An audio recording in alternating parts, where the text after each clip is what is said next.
જમણી બાજુ આપણો હાથ આવે છે ત્યાં લિક્વિડ આવે છે અને આ બ્લુ કલરનું છે એની અંદર ગળી નથી નાખવાની પણ કમ્ફર્ટ સુગંધી વસ્તુ જેને કહીએ એ ક્યારે કામ આવે, નીચોવે ને કપડાને ત્યારે એ સુગંધી પ્રવાહી કપડામાં ફરે. અને ડાબી બાજુ શું આવશે? પાવડર. આ યાદ રહી ગયું. આની લિમિટ નથી કે ભાઈ આજે તમે આમાં અડધો કિલો પાવડર નાખી દીધો તો એક જ ધોળમાં બધોય લઈ જાય. એટલે રોજે રોજનો પાવડર કે લિક્વિડ નાખવાનું છે. બરોબર બેન? પછી જે દરવાજો ખોલીએ તો મશીનની અંદર આપણે કપડાં નાખીએ છીએ. તો કપડાં કયા પ્રકારના છે? ટૂંકા છે કે લાંબા? તો ખાસ ધ્યાન રાખવાનું કે ટૂંકા કપડાનો ગાણવો અલગ છે, લાંબા કપડાનો ગાણવો અલગ છે. એટલે લાંબા ટૂંકા મિક્સ નથી કરવાના. મિક્સ કરશો તો પ્રોબ્લેમ શું થશે? થોડુંક મશીન ઠેકડે ચડશે. એટલે ખાસ ધ્યાન રાખવાનું છે, લાંબા ટૂંકા કપડાં મિક્સ નથી કરવા. બરોબર? પછી કપડાં નખાઈ ગયા. કપડાં કેટલા નાખીએ? તો ભાઈ ટૂંકા હશે તો 10 થી 12, બરોબર, અને ઓછાળ હશે તો 3, ચાદર હશે તો 4, ધાબળા હશે તો 2, બ્લેન્કેટ હશે તો 1. એટલી વસ્તુ આપણે અલગ અલગ ધોવાની છે. એવું નથી કે 2 ઓછાળ નાખ્યા, 3 ચાદર નાખી દઈને 1 ધાબળો નાખીએ, એવું નહીં. પછી પાવર બટન ચાલુ કરો. પાવર બટન ચાલુ કરશો એટલે આ ગોળ બટન ફેરવવાથી લાઇટ આવશે. તો પહેલી લાઇટ આવી કોટન. તો કોટનનું કામ શું છે? તો કે અતિશય મેલા છે અને ટૂંકા કપડાં છે એને ધોવા છે, અથવા 2 દિવસે કપડાં ધોઈએ, રોજે રોજ નથી ધોતા, તો કોટન સિલેક્ટ કરશો. કોટનની અંદર ટૂંકા કપડાં. પછી આવ્યું કોટન પ્લસ. તો કોટન પ્લસની અંદર બ્લેન્કેટ, ઓછાળ, ધાબળા એવી વસ્તુ ધોવાની છે. પછી મિક્સ ફેબ્રિક, જેને આપણે રોજે રોજનો પ્રોગ્રામ કહી શકીએ કે કાયમી ધોવા માટે મિક્સ ફેબ્રિકમાં જ લાઇટ રહેવી જોઈએ. પછીનો પ્રોગ્રામ આવ્યો ક્વિક વોશ, યાની કે એક જ જોડી ઝડપથી ધોઈ નાખવી છે. તો એના માટે ક્વિક વોશ. આમાં 5 જોડી નાખતા નહીં, નકર સારી નહીં થાય. પછી એવી એલર્જી કેર, કોઈ બીમાર વ્યક્તિના અલગથી કપડાં ધોવા છે, આપણા ભેગા નથી ધોવા, તો એને આમાં રાખી દેવાનું. પછી રીન એન્ડ સ્પિન, યાની કે મેં બહારથી કપડું ધોયેલું છે, ખાલી મશીનમાં તારવવું અને હૂકવવું છે, તો રીન એન્ડ સ્પિન સિલેક્ટ કરશું. પછી ટબ ક્લીન. તો કે ભાઈ ટબ ક્લીન દર 4 મહિને કંપનીમાં ફોલ્ટ લખાવો તો કંપની સર્વિસ આપે છે, કેમિકલના પૈસા જ દેવાના હોય.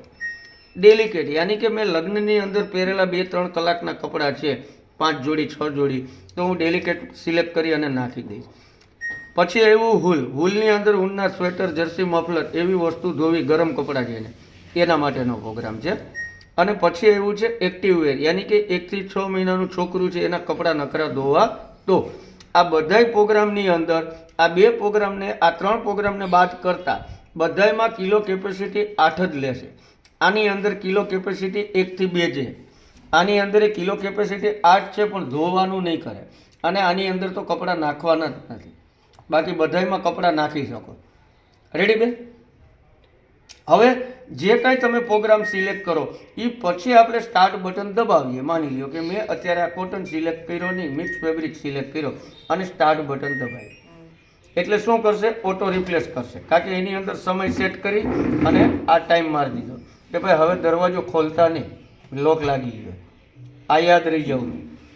હવે માની લો કે મારે આ પ્રોગ્રામ નહોતો જોતો, મારે આ જોતો, તો શું કરશું? તો આ બંધ કર્યું. કપડાં તો આપણા નાખેલા જ છે, પાવડર એ નાખ્યો. ફરીથી પાવર બટન ચાલુ કરી અને કોટન લઈ અને ફરીથી હું સ્ટાર્ટ આપ્યો. તો એમાં સમય વધી ગયો. દેખો 2 કલાક ને 20 મિનિટ છે, યાની કે 2.5 કલાકથી ઉપર કપડું લે છે. પછી એક નકરું છે કે આની અંદર જેમ રીન એન્ડ સ્પિન, મતલબ નીચોવવું અને હૂકવવું છે, તો કંપનીએ તમને હૂકવવાનો ઓપ્શન આપ્યો કે ભાઈ કપડાં વરસાદમાં પલળી ગયા અને મશીનમાં નાખ્યા, નાખી ઢાંકણું બંધ કરી પાવર બટન ચાલુ કર્યું, આ સ્પિનને ટચ કર્યું મેં, આ સ્પિનને, અને સીધું મારે આ આરપીએમ સ્પીડની કોઈ જરૂર નથી.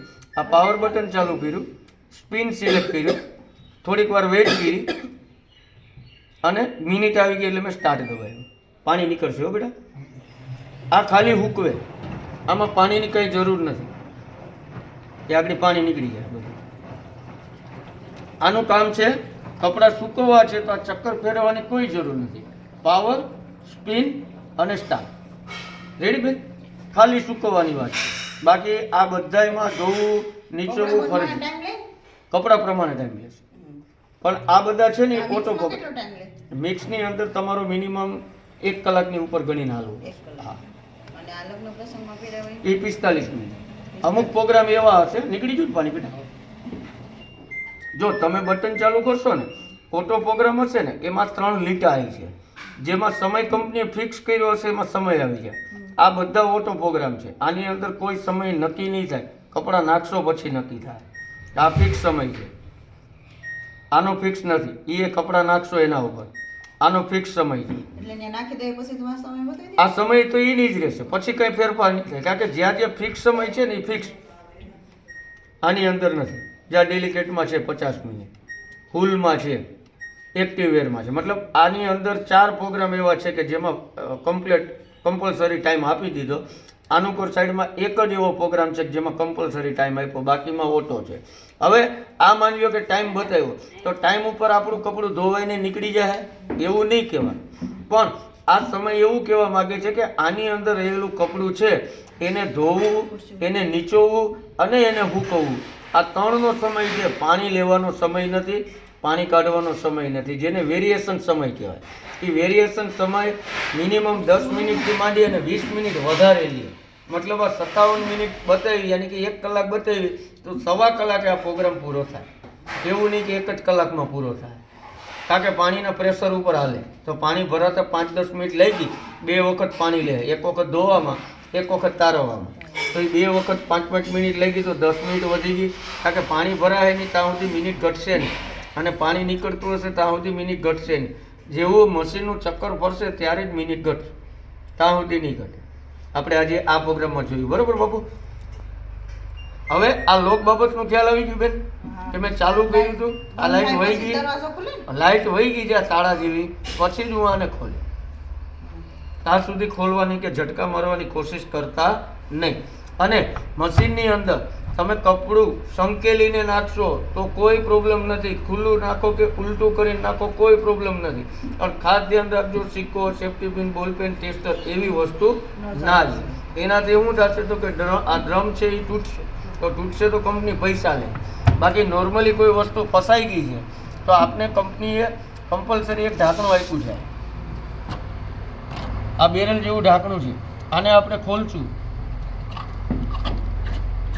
આની અંદર પાણી હશે તો નીકળી જશે ભલે આઈલમાં. પછી આપણે પિન કાઢેલી હોવી જોઈએ. પછી બ્રશ લઈને અમુક વસ્તુ જે કાંઈ ફસાણી એને કાઢી. આ એનું કામ છે. આ બેરલ જેવું ઢાંકણું. પાછું ચડાવવામાં કાંઈ નહીં, હાથેથી ચડાવે. આ જે કાંઈ કચરો હતો, ગંદકી હતી, બધી નીકળી ગઈ. આ પ્રેસવાળું ઢાંકણું છે. ફરીથી પ્રેસ કરते હોય. ખોલવા માટે પ્રેસ કરશું એટલે ખુલશે. રેડી?